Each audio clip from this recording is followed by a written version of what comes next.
everybody! This is Neni, and over the course of the past week we got a whole bunch more of Persona 5 news, so let's dig in. Now, a little bit of information before I start.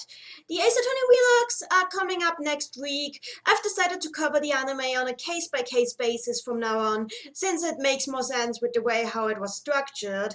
Likewise, later today, the Steven Universe event Into Deep is going to start airing, so I'm going to be covering this on my channel as well. But that's all in the future, and for now it's all Persona here!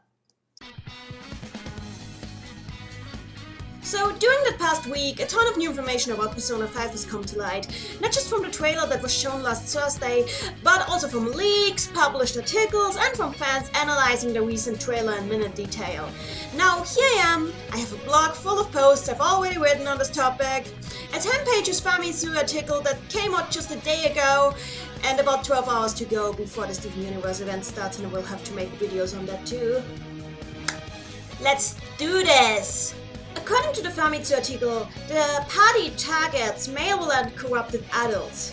The thief gang invade the inner worlds called palaces of these people to steal their hearts. Here actually meaning the warped desires and ideals of their victims. Inside a palace, the host's desires take the form of an item called treasure. The party are trying to remove that treasure from the target's soul, thus forcing them to feel remorse for their actions and sins.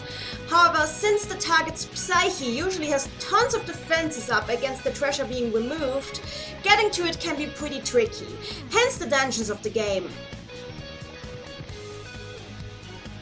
The protagonist and the party use a quote-unquote mysterious smartphone app called the Otherworld Navi to find their next targets and access their palaces. From the description it seems like Otherworld Navi, in the Japanese version called Isekai Navi, scans the hearts of the people for corrupted desires and also opens up portals to the inner palaces. So we finally see the face of the woman interrogating the protagonist during the trailers. More on her later. Personally, my theory right now is that the woman is a member of the Shadow Operatives, due to her demeanor and how unsurprised she seems by supernatural forces being involved. In the beginning of the trailer, she threatened the protagonist with death if he doesn't comply with her, meaning either that she's an extremist who would kill a minor for justice, or that the protagonist is under suspicion of murder at this part of the game and might end up being sentenced to death unless they bail him out. Because, quick reminder, Japan still has capital punishment. But I actually don't know if they would exercise on minors, so I don't know. We previously called her Biker Girl, but now we know her real name. Makoto Niijima is one of the 3 female party members revealed during the new trailer.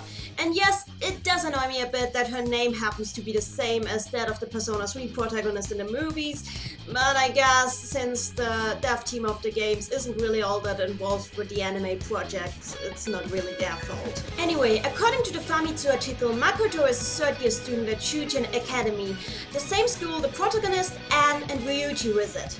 She is the student council president and very headstrong with a strong sense of justice, which apparently has been causing her problems of sorts. Her title in the article is the Student Council President of Flawless Justice, and her quote is, "It's true, I too am aiming for the justice you guys speak of." According to the director, Katsura Hashino, she gets pulled into the events after the protagonist and Co realize that she is lonely and feels like she has no place to belong. Her persona is called Johanna, and yes, Hashino confirms here that this Johanna is in fact Pope Joan, the legendary female pope and inspiration for the images on the Priestess Tarot card. If you want to know more about her, feel free to check out my video on the Priestess Arcana, which I did a couple of weeks ago.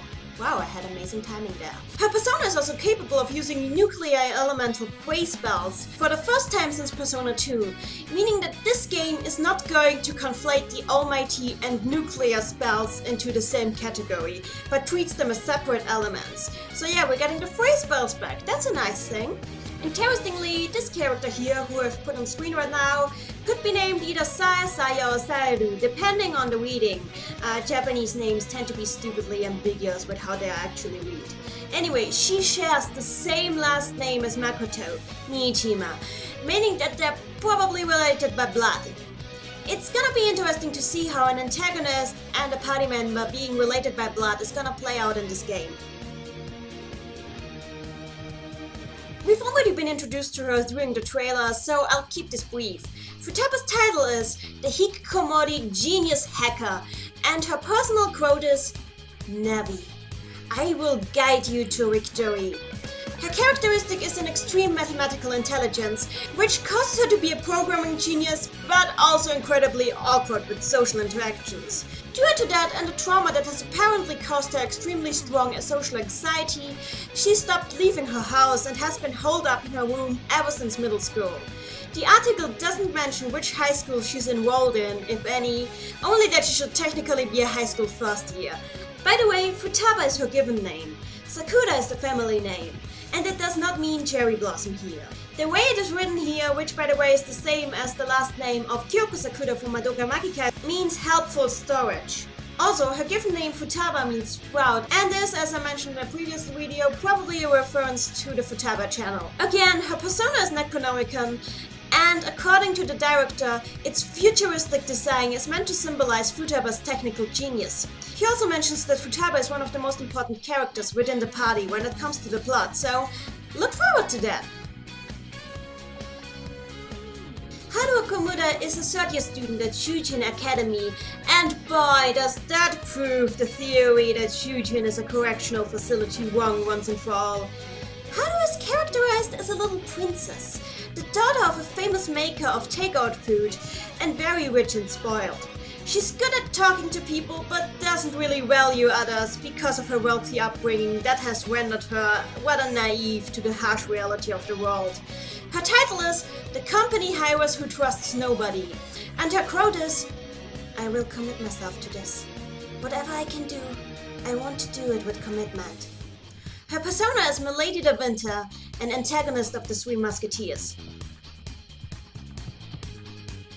According to Katsuda Hashino, the Velvet Room this time around is supposed to represent the protagonist's own mental prison, and Iga is trying to lead him towards a rebirth and to freedom. According to the director, Iga acting and sounding different from how he did in past games has been incorporated into the plot, and likewise, Caroline and Justine being twins is plot relevant as well. It's also made apparent that the childlike Justine and Caroline don't have a whole lot of respect for the protagonist. While many mechanics have been brought back from Persona 1 and 2, a lot of mechanics from Persona 3 and 4 make a return as well. You can still hang out with friends after school, date characters you like, the article only mentions girls, but who knows, and send your protagonist to part-time work. There's also gonna be a story event where they all fly abroad for a school trip, among other things. So yeah, the plot structure of Persona 3 and 4 is still alive and well. I'm kind of cheating with this one, but whatever, I just wanted to mention it. The official Japanese Persona news Twitter has been taken over by Morgana recently. This Twitter page has previously been hosted by Teddy from Persona 4 and has been written in character in his speech style ever since it was first started in 2008. But starting last week, Thursday night, it was permanently taken over by Morgana of Persona 5. When asked about Teddy's well-being, Morgana said, "Don't worry about Teddy, the guy's doing just fine." Fans responded to this with heartfelt farewell messages to Teddy in honor of his retirement, and a lot of good luck wishes for Morgana in the future. Also, the mangaka responsible for the Persona 4 Ultimax manga, which by the way is amazing and much better than the game can ever dream of being, drew a picture of Teddy and Morgana together to commemorate the Baton Pass. So yeah, here you got it. The most important news that we got after the trailer last week, concise and precise, summed up for your pleasure. I think it's amazing that we're getting so much news recently. I think it's pretty awesome how much they are spewing out to us. Amazing how much they still have to offer for us. And I'm really super hyped for this game right now. I can't tell you how badly I want to play it. I'm planning to live stream it once I get my hands on it. It's gonna be great fun, and really, I think the waiting is really going to pay off. This game is looking amazing so far. But yeah, what do you guys think? What are you looking forward to in the game? What are maybe some things that you wish for still, some things that you are not sure if you're going to get. Please leave me everything in the comments. I want to hear all your opinions. Yeah, if you like this video, give me a thumbs up. If you don't like it, give it a thumbs down. What do I know? Tell me what I can do better in the comments if you want to. And yeah, I'll see you guys soon. That's it for me for now. See ya. Bye and Persona!